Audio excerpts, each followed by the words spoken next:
Informez-vous en roulant avec Infinity Automotive dans le JT. Ny le JT miaraka amin'ny art de vivre. Cornstick mampifarantsika atao anatin'ny le JT. RTL manolotra ho anao.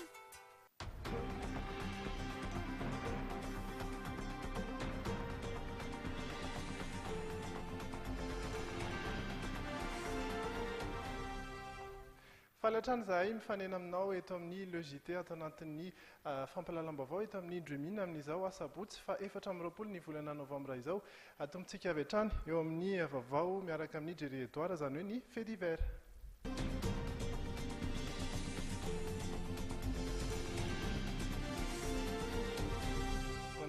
Manao na Riza Tahina ary miarabanao ihany koa izay manaraka ny le JT amin'izao takariva ny asabotsy izao.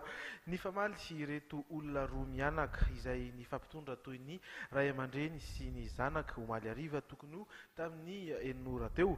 Tsy nahazaka ny fifamaliana ilay tovolahy ka niafara tamin'ny fandraisana antsy ka namonony ilay ray aman-dreny namonony aza ho faty mihitsy izany. Fanazavana. Valombe efapolo taona Marcelin no maty novonoiny Patrick roapolo taona tamin'ny antsy omaly ariva teny Antsahameva Andraisoro. Araka ny filazan'ireo olona dia niresaka ka niafara tamin'ny fifamaliana niresaka izy ireo. Avy eo dia lasa i Patrick nody ka naka antsy ary avy hatrany dia noteve ny fesin'ny kibon'ilay maty. Misy olona manatona zany raha misy olona manatona dia ambanan'lery amin'ny antsy le sabatra be. Vao manatona zany le fokon'olona ka mitsoka le fokon'olona dia tsonjominy kely foana razoky. Manatona le fokon'olona dia tsonjominy kely foana razoky. Dia razoky zany ny teny hoe ialaza nakatezayko an-trano fe ozy ny ampijalana samonana ohatr' izao. Tady nandohalika zany razoky aza von'olona lesy fa zavatra ny zarotolona ohatr' izao. Tsaka misy mitsoka zany olo dia tsonjominy kely ohatry faramora razoky mitsonjominy tany mahafaty azy dia maty izy mitsoka. Nitsoka avy hatrany Patrick rehefa avy nandratra mafy ilay ray aman-dreny. Nisy olo-tenan'ny fokon'olona izay nahita ny zavantranga ka nandray ny andraiky ny tondra ny Marcelin tany amin'ny hopitaly. Tsy tana intsony anefa ny ainy. Avy eo dia aiza ny taxi aiza ny tomobile. Misy tomobile fotsifotsy zay zany teny ambany teny zany tomobilan'ilay mpanakarena tanàn'ireo hoe saika hitondra ny raha zany. Kanjo moa zany zareo koa zany hoe hainao any mafiady sy manan-karena tsy mikamana. Dia misy taxi moa zany tamin'ny tahotriny hoe ny rahan'Andriamanitra ngamba ilay taxi dia tonga dia iny zany nalaina hoe ndao eto izay. Kanjo kaiky hoe tonga fefakadiny tonga mbana ohatr'izany dia tapitra ny raha sy. Olona tsotra i Marcelin nanambady fandroany teny Andraisoro izy izao maty novonoana izao ary ety Akondrano no iandrasana ny vata mangatsikany. Vady kely ny taloha mamanay zany le vadiny any. Dia tany zany izy zany nody izy maly tamin'ny 5 mbola nisy nahita no tany amin'ny tanàna io. Izy no tany amin'ny tanàna io zany dia tamin'ny 7 izy nisy nanatsa tato amin'ny hopitaly. Dia izy efa razana moa ity moa fa tsy hita zany izy namono mbola dia tavina hatramin'izao. Isan'ny nahagaga ny fianakaviana ihany koa ny nahita ny taratasy filazana zava-miseho avy amin'ny fokontany Andraisoro izay manambara fa toa i Marcelin indray no voalaza fa namoniny sy nanatsatoka ny tenany tamin'ilay antsy. Tranga mety hiseho ny adisoana saingy amin'ny raharavon'olona toy itony dia saripady ihany zany. Efa eny ampelantanan'ny sampana eloka bevava ao anosy ny raharaha. Ramatoa iray kosa no tratra nangalatra tao amin'ny fivarotana finday iray teny amin'ny petite vitesse. Saika niaran'ny fitsaram-bahoaka ity ramatoa ity raha tsy voatitra tany amin'ny hôtel de police teo Tsaralalàna ihany. Androany ariva tokony ho tamin'ny iray ora teo no niditra tao amin'ny fivarotana ity ny ramatoa iray. Finday miisa 5 no mody saika hovidiny, 5,4 alina ny iray amin'ireo finday ireo. Mody nojereny ny entana ary nitady hevitra ivoahana tao ny tenany avy eo. Natao daholo ny testa dia vita ny testa dia natsona lehibe kely atao ny facture dia natao ny facture. Teo amin'ilay facture tamin'izay zany izy teny hoe akory mianja ny ramosea koa. Dia avy le nianja ny ramosea iny izy nianja ny ramosea izy zany dia andeha mankelo izy dia andalary. Dia le sase ampiasanao ihany le sase. Ay zany manana sakosy anankiray izy dia alasa ao anatin'ilay telefôna ao anatin'ilay sakosy le telefôna. Dia efa lasa todotany le telefôna izy andeha hamany ao izy. Efa elaela zany. Efa elaela zany natsara hoe oza mansan'le nata hoe nata aiza ho le ramatoa teo. Tsy hitako aty razana ny antsika tao vise. Tena nata matsobo kasokasoka ny ramatoa dia zavana tamin'izay le tao anatin'ilay boritra tsisy soa tao anatin'ilay boritra. Teo zany nanapa-kevitra hoe aleo aloha enjeriko ny ramatoa iny. Teny Analakely voatratra ilay ramatoa ary saika niaran'ny fitsaram-bahoaka. Teo eo dia nentina natao fanadihadiana tao amin'ny komisariato ao Tsaralalàna izy ka napetraka fitoriana ny tompon'ny entana. Tsy voasambany no nanaovany ity ramatoa ity fisolokiana tahaka izao ary ity toeram-pivarotana ity hatrany no ataony lasibatra. Efa manakaiky ny fety ka mila mailo avokoa ny olona na ny mpivarotra na ny mpividy. Ny ari-paosy tsy lasa danja ny halatra madindinika ary eny mety tranga amin'ny fikasian-tanana sy ny von'olona mihitsy izany tranga izany. Vaovao farany kosa hoentsika ao anatin'izay tranga mpiaramonina izay dia mahakasika endrika herisetra iray izay miatra ao an-tokantrano izay ny tranga ihany koa teny ankoraotra. Tsy nazaka ny vavan-dramatoa intsony ny vadiny ary dia nikastanana azy nandratra azy naratra mafy ihany koa ny anadahiny ilay ramatoa izay saika hiaro azy. Naratra mafy vokatry ny kapoka nataony ny vadiny ihany ny ramatoa iray monina eny ankoraotra. Ny famaly kely izy ireo ny volakandro teo ka tsy nazaka izany ilay rangaha ka nikastanana azy. Rehefa saika hiaro azy indray ny anadahiny dia novelesiny tamin'ny hazo ny lohany ka naratra mafy voatery nentina tany amin'ny hopitaly. Kapoany tsotsony tonga taloha tamin'ny voalohany dia tsy nazaka dia lasa tany amin'ny patron an-tany dia nendiany tany dia dolominy tany ataony totovato ato. Ilay anadahana ohatra ny voamaika ambony anatao? Dia natoko ny anadahako fa ty izany narasa be dia nitaraina tany ako dia niantsoky izy novoniny. Ny fokon'olona no nitondra ilay lehilahy tany amin'ny fokotany sy mitandro ny filaminana. Efa niaran'ny vony sy ny daroka teny an-dalana ilay lehilahy ka naratra mafy ihany koa.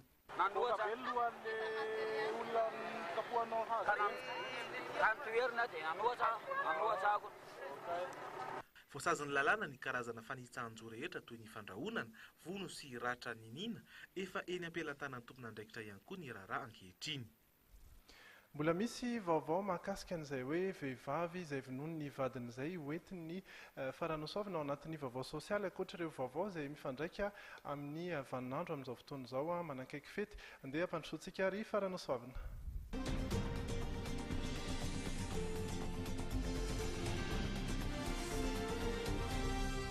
Manao fara? Miaraba anareo ary miaraba ihany koa ny mpanaraka ny logité any an-tokantrano any. Ny ankizy sy ny vehivavy no tena hiaran'ny herisetra. Melika eo anatrehan'ny lalàna avokoa ny fikasihan-tanana sy izay mety ho endrika herisetra izay raisina ho fanitsahan-jo hoy ireo fikambanana izay nanamarika ny andro fampitsarana ny herisetra androany. Andeha arahana ary ny fanadihadiana. Vao maika mihamazovana ny fanaovana herisetra amin'ireo vehivavy sy ny ankizy hatramin'ny nidiran'ny fanatontoloana teto amintsika hoy ny avy ao amin'ny mouvement du citoyen pour la refondation. Ny fivoaran'ny teknôlôjia no nambaran'izy ireo ho antony iray lehibe manome vahana izany satria betsaka ny mbola tsy mahay mandanjalanja ny zavatra avoakan'izy ireny. Araka ny zava-misy dia vao mitombo zany zany herisetra ataon'ny vehivavy zany. Tena mahita foatra mitombo satria ny gazety dia be dia be mihitsy ny zavatra tantarain'ny gazety amin'ireny zavatra ireny. Tsy afaka ny tsy teny ary tsy afaka ny tsy hetsika, tsy afaka ny tsy hanohan'ny miasa. Isan'ny fomba iray nentiny avy ao amin'ny FVKM anamariana ny androandroany kosa ny fanaovana diabe na rahana fahanginana tanteraka mba hanairana ny rehetra manoloana ny fanaovana herisetra. Ny tena tiana ho tairina zany tsy misy olona manokana fa ireo rehetra izay hiaran'izany, indrindra ihany koa ireo izay mihidy ao anatin'ny fahanginana mandritra ny taona maro satria fantatritsika fa reny zavatra reny indraindray mety ho voahilikilika ry zareo eny anivon'ny fiarahamonina, mety hoe homenatra izy indraindray ny olona anankiray mety hoe andritra ny androm-piainany ray manontolo izy voafe voagadra n'izay fahanginana izay. Mbola ezaka lehibe miainga avy amin'ny fahatsapatenan'ny tsirairay ny fanoherana ny herisetra. Samy miaiky ireo fikambanana fa tena goavana amin'izany ny tokony hafantaran'ny be sy ny maro ny zo ananany sy ny mety ananan'ny hafa.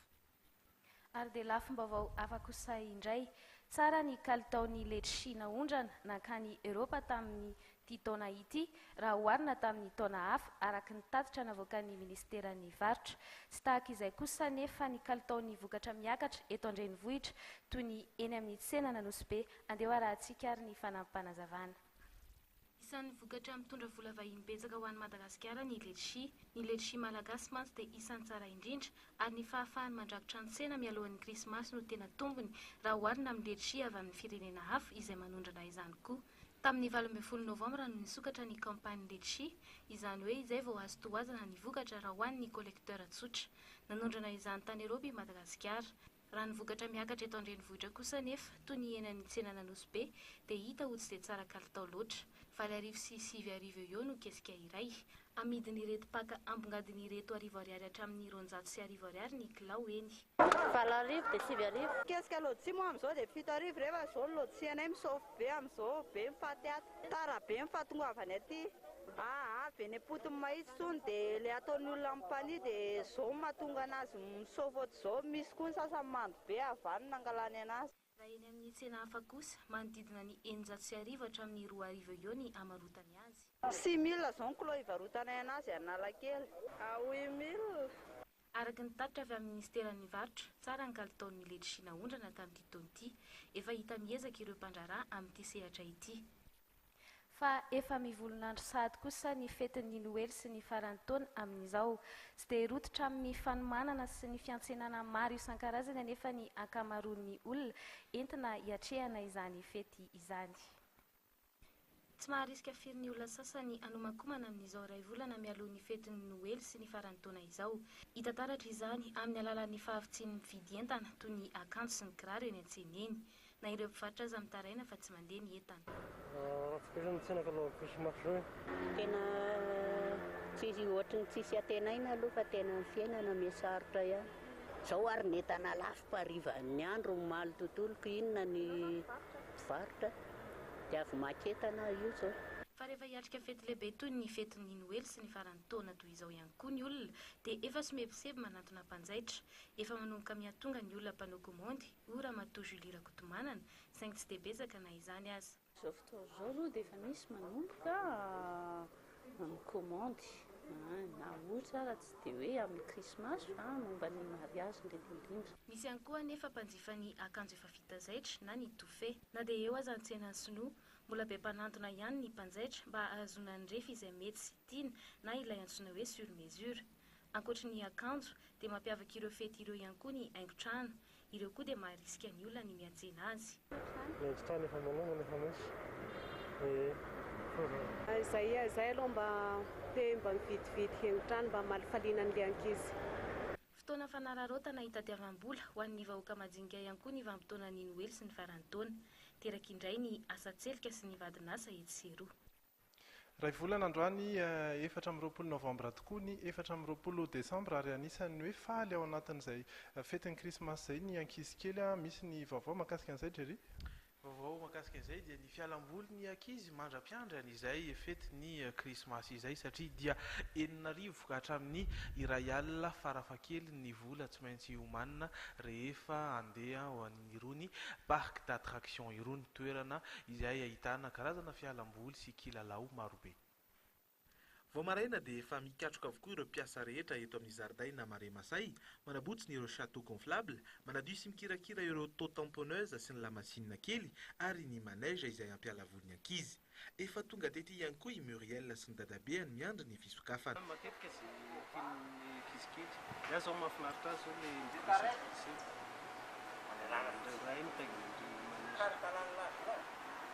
Arivo ariary ny tapakila ahafahana amin'ny lalao ety, tsy isan'andro anefa ny asa fa dia atao mifanindry tsara amin'ny fotoana tsy anaran'ny ankizy. Isan'andro aloha ny patrika fa ho an'ny kilalao dia ny alavobia dia ny sabotsy sy lahady. Misokatra foana izay manomboka amin'ny maraina amin'ny valo eo dia fa misokatra foana. Inona hitanao hoe lalaovan'ny olona betsaka eo? Samy lalaovan'ny daholo aloha ny fanitako hoe betsaka ny gonflable dia ny manège personnalisme ohatra fompona azy ihany koa. Ety Ambohijatovo ihany koa dia saika alarobia hariva sy faran'ny herinandro ary rehefa fialan-tsasatra no misokatra. Mila fiomanana tsara ny poketra rehefa ho ety satria maro azo isafidianana na ny fialamboly ety ary ny ankizy dia te hanandrana izany avokoa. Amin'ny sazanay dia enina ariary ny sazanay. Fanao Izay misafidy tsara izy dia mba tsara karazana kilalao zany ety amin'izay. Atao avokoa izay asarika ny ankizy eny hatramin'ny olon-dehibe izay mbola te hanembona ny fahazazana. Tombony ny mahampivoan-tanàna ny toerana ety Ambohijatovo ary mahafapo ireo izay amin'ny faritra avaradrany ihany koa ny eny amin'ny Maremasay. Fantatra ihany koa fa efa misy ny mikasa ny hanorina toeram-pialamboly lehibe sy manara-penitra tahaka ny fahita any ivelany.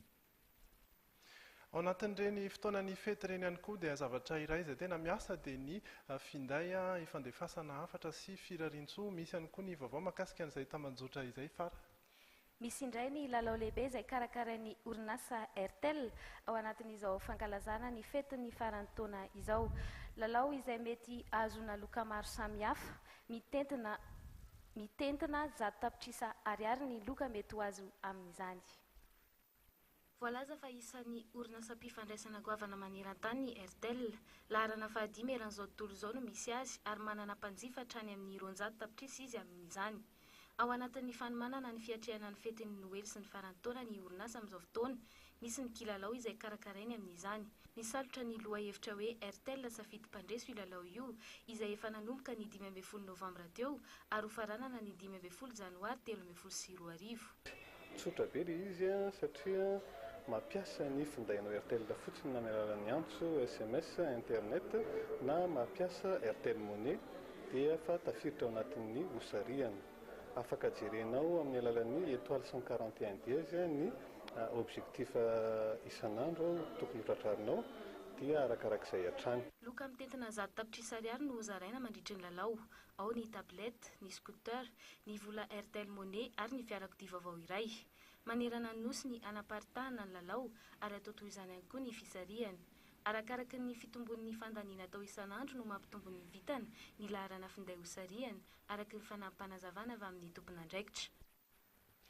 Ao anatin'ny vaovao avy any ivelany izay hojerentsika avy hatrany dia ny any Egypte no anisan'ny raharaha mafampana satria dia mbola mitohy ny korontana, mitohy ny fanoheran'ireo mpanohitra ny fanapahan-kevitra noraisy ny filoha Egyptiana Mohamed Morsi izay mahakasika ny fahefan'ny filoham-pirenena manohy ny jadona ny efa fanaon'ny Mubaraka izao ataony Mohamed Morsi izao hoy ny mpanohitra ary dia ny fanehina ny fanome fotoana androany maraina teo ireo mpanohitra eto amin'ny place Tahir ary ity hetsika ity moa dia arak'izao hitantsika izao dia noravany ny mpitandro filaminana avokoa. Tsy tratra ny tanjona tamin'ny tolom-bahoaka ho ity vehivavy ity izay no mahatonga anay ho eto ary voniny izahay ho faty raha ilaina izay ho an'ny firenena.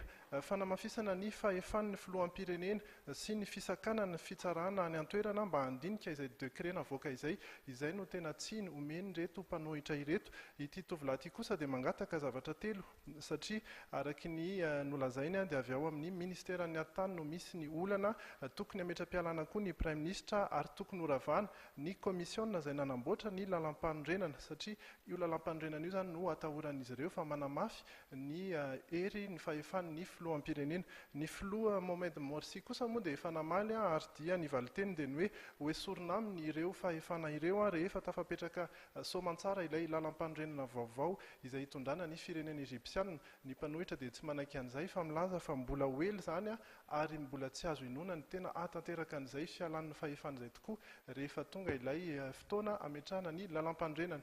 Izay ny vaovao voalohany avy any ivelany. Ny vaovao faharoa dia horaisitsika ao anatin'ny insolite.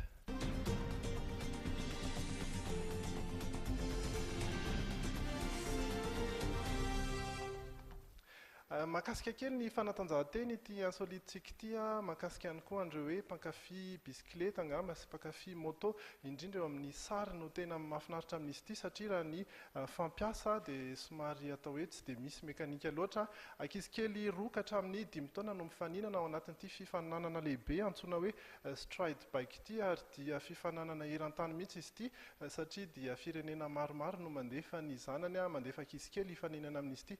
Andaony ho jerena kely ny sary satria dia itony antsoina hoe stride bike izany moa ny antsoina azy ity raha izao fijerintsika azy zao dia tony ireny fifaninanana moto ireny mihitsy misy lalana lavalava kanefa dia tsy misy famoizana azy izy itony bisikileta itony fa dia mamoy amin'ny tongotra ilay zaza dia avy eo dia migrisa dia tahaka izay hatrany mandrapatonga hatramin'ny farany. Mazava loatra misy ny loka satria dia fifaninanana izy ity ary dia misy vola izay azon'ny ray aman-dreniny izay zaza mahazo ary dia fifaninanana atao isan-taona izy ity any États-Unis any. Izay ny insolitetsika mbola misy ny vaovao kolotsaina avy any ivelany misy ihany koa ny kolotsaina avy eto an-toerana, misy ny vaovao ny fanatanjahantena ho hitantsika ao ireny dokam-barotra.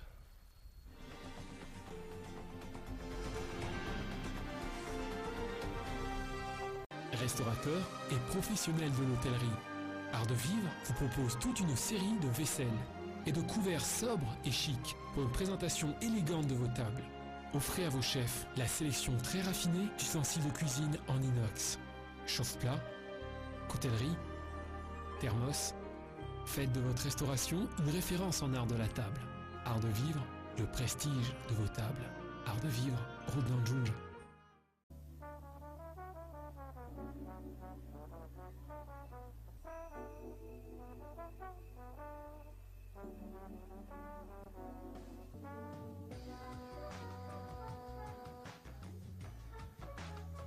Que vous soyez à Madagascar ou en France, utilisez votre numéro prépayé RTL et continuez à recevoir des appels et SMS. RTL, le seul opérateur malgache à offrir le roaming prépayé en France. RTL. Tanterao ny fony menaky ny ainao mba hitaviany amin'ireo zaza rehetra tahaka azy. Ampiasao My Baby ho antoky ny fahasalaman'ny zanakao. Baby shampoing vite floral, feno vitamine, tena manadio ny volon'ny zanakao. Milk Sup manatsara ny hoditry ny zanakao noho ny camomille izay misoroka ny aretin-koditra. Skin Protective Lotion misy citronelle iadina amin'ny moka. My Baby tena tsara, tokony ho ampiasana isan'andro. My Baby, soa ny zanakao.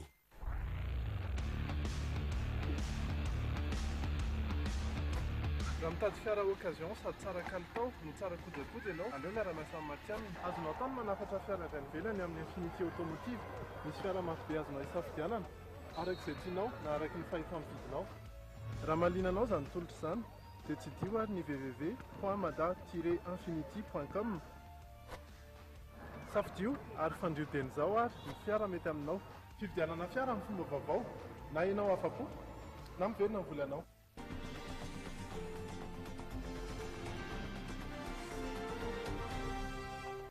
Misaotra anao hatrany mbola miaraka aminay eto amin'ny Dreaming atao anatin'ny Le JT amin'ny valora latsaka 4 minitra izao eto Madagasikara. Aorian'ny Le JT sika dia anaraka ny izy roa efa fantatsika izay rehefa andrasantsika. Mialohan'izay aloha dia hiresaka ny kolontsaintsika.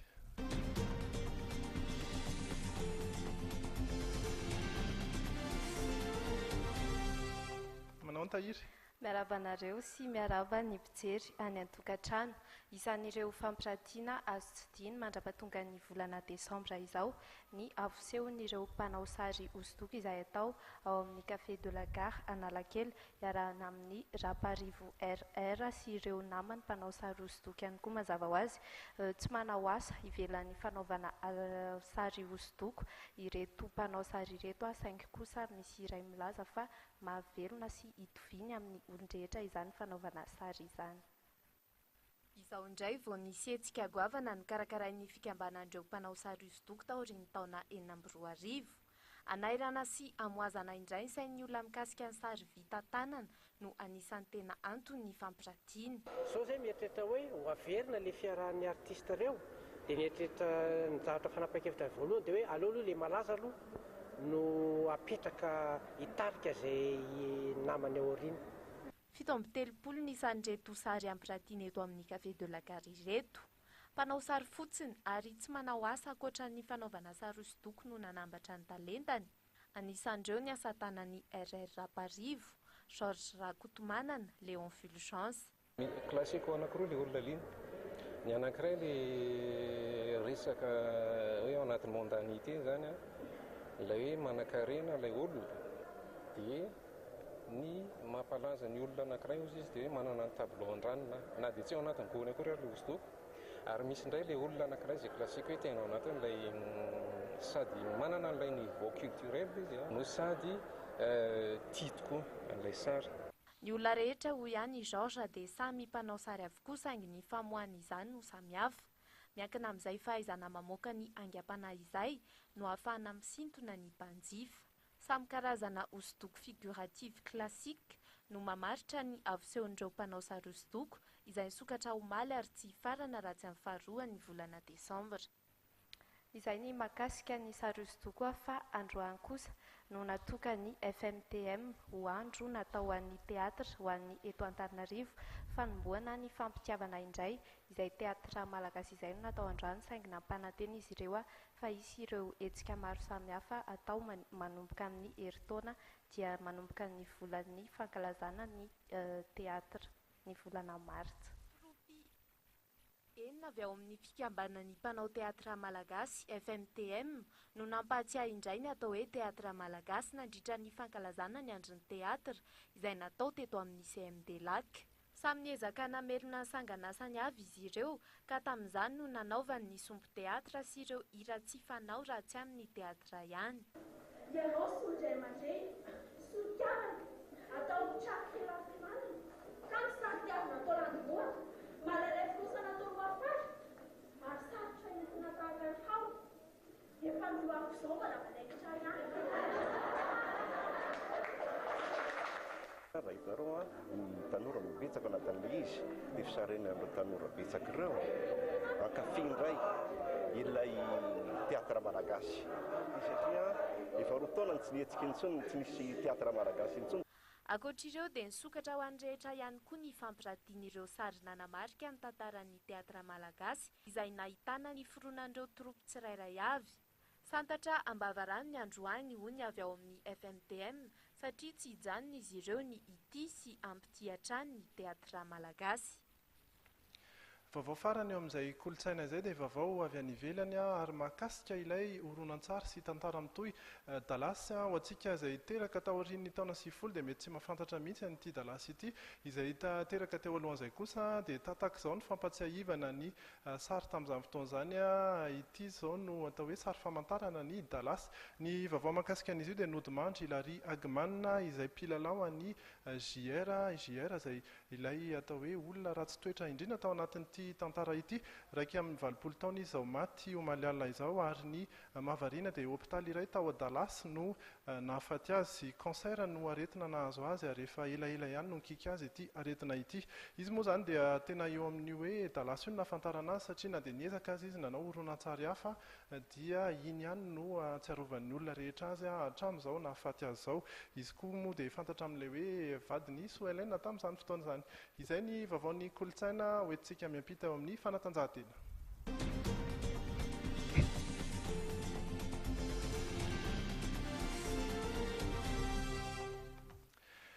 Nitodika any Mahajanga indray ny mason'ny mpanara-baovao rehetra ary dia efa any Mahajanga ihany koa i Andry Lalena Andriamasy izay misolo tena ny Dremin satria dia misy ao amin'ny kianja Rabemananjara Rampitso Tolakandro ny lalao famaranana eo amin'ny amboaran'ny Madagasikara amin'ny baolina kitra.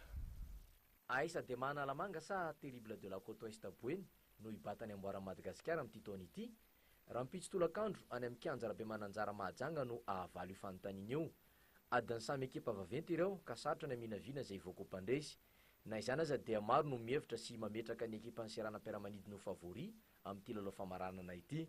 Raha tsy misy ny fiovana amin'ny ora farany dia afaka hanaraka io lalao io mivantana ny mpankafy ny taranja baolina kitra maneran'ny Madagasikara ary ho taterina amintsika eto amin'ny JT ny voka-dalao sy ny fizotry ny lalao any amin'ny kianja Rabemananjara Mahajanga ny alatsinainy hariva ho avy izao. Mbola eo amin'izay taranja amin'ny lalao baolina izay ihany fa kosa eo amin'ny baolina rugby dia mbola hitohy Rampitso eny amin'ny kianjan'ny Malakama ny lalao eo amin'ny tompon-dakany Madagasikara. Niady dia niady tokoa ny lalao ny fampikatroan'ny Savonnerie Tropicale amin'ny lalao tamin'ny tanora Nosy be milalao Tolakandro eo. Samy nanana ny endry dalao naseho ny ekipa roa toto saingy nanatombo teo amin'ny traikefa sy fahazarana lalao ny ekipa Nosy be. Ito Rampitso eny amin'ny kianja Malakama ihany ty andro faharoa ny fiadiana izay ho tompon-dakan'ny Madagasikara taranja rugby na ny top 8 ity. Ny tena adogoavana andrasan'ny mpankafy baolina lavalava amin'izany dia ny fifandonan'ny Iarivo Rugby Club amin'ny 3FP anomboka amin'ny 3 ora Tolakandro. Adogoavana tokoa io satria raha resy eo ringandriny dia hiaratsy toerana amin'ny vondrona misy azy ary mety tsy ho tafita hiatrika ny lao manasadalana akory. Ny RC koa nefa tsy anaiky mora foana etsy ankilan'izay. Ialoha ireo dia fa hisy lalao roa hafa ao anatin'ny top 8 ihany dia ny feonan'ny TFM Mankasina amin'ny UAS Cheminot ialohavan'ny fampikatroan'ny Kosfa amin'ny FTM Manjakaray. Lalao samy ady avokoa ireo. Anokatra ny fandaran-dalao vao maraina ny alahady ny lalao seksiona Antananarivo renivohitra ho an'ny Sokajy division fahatelo. Ary farany dia anisany anamarika an'ity farany herinandro ity ihany koa an'ireo izay mpankafy ny fanatanjahantena dia ny fanatanjahantena mekanika satria dia amin'ity farany herinandro ity no atao ny fifananana isan-karazany eo amin'ny run, misy ny karting sy ny scooter izay atao eny arivon'ny mamy toy izao ny fandaharam-potoana amin'izany. toerana roa samihafa no ifanaovan'ireo mpakafy ny fananana ranona sy kartina ary scooter fotoana rahampitso. Ho an'ny ranona aloha dia hitoy eny amin'ny pistany Bataka Rivomamo ny dingana faharoa sy fahatelo amin'ny fiadiana izay tokony nakan'i Madagasikara izay arahan'ny kloba Amasy ran'ny Madame Karakara. Hiavaka tsy toy mahazatra nefa ity indray mitoraka ity satria ankoatra ny fananana ao any fangaram-pandeha dia isy ny Gymkhana Time Attack, ny fananana amafy sy atsara ny fanamafisam-peo isatsokajiny ary ny Open Run 400 mètres. Isy ihany koa ny fananana fampidirana fiara tsara tarehy andraisan'ny kluba maro anjara toy ny 205, Magolf 2, Super 5, PSA ary ny maro hafa. Etsy ankilany koa nefa dia ho tanterahana ny miserana Racine Carta Imertsetosky ny 2012 an'ny Trophée International de Mada taranja kartine izay andraisan'ny mpanamory misy 12 anjara. Ifanindran-dalana amin'izany koa ny dingana famaranana ho an'ny Trophée des Élites ao amin'ny fananana scooter. Izara osikajy telo izany dia ny Catal, ny Kiter ary ny Kit Liquide. Hatratra 700 metatra ny alaviran-dalana ifananana amin'izany. Izay vaovao ny fanatanjahanteny izay ihany koa no hoentsika mamarana ny logité ny amin'ny androany misaotra anao nanaraka izany hatramin'ny farany. Amin'izao amin'ny 7:10 minitra izao ny maripana dia tsy niovany tamin'ny omaly satria dia 7 degré ny mafana indrindra io. Ny mangatsika indrindra tsy miova ihany koa fa dia 20 degré rahampitso maraina amin'ny 10 ora eo. Ny masoandro dia posaka amin'ny 10 ora sy 3 minitra. Afaka fotoana foy isika dia anaraka ny mariazin'izy roa, izany hoe mariazin'ny sitraka Sianja, anisan'ny lanonam-be ihany koa taorian'ny fanamasinana. Dia patsahivina ihany koa isika rehetra fa androany no fotoana farany ahafahanareo milalao ao anatin'ny lalao RTL izay azahoana loka be dia be ihany ao anatin'ity fandaharana izy roa ity. Aorian'izay dia misy hatrany ny X Factor toy ny isaka sabotsy. Isika kosa eto amin'ny logité dia mifanome fotoana indray amin'ny alatsinainy amin'ny fitora sasany. Veloma daholo. RTL, nanotra ho anao teo ny logité miaraka amin'ny art de vivre. Cornstick mampifalantsika ato anatin'ny logité. Informez-vous en roulant avec Infinity Automotive dans le JT.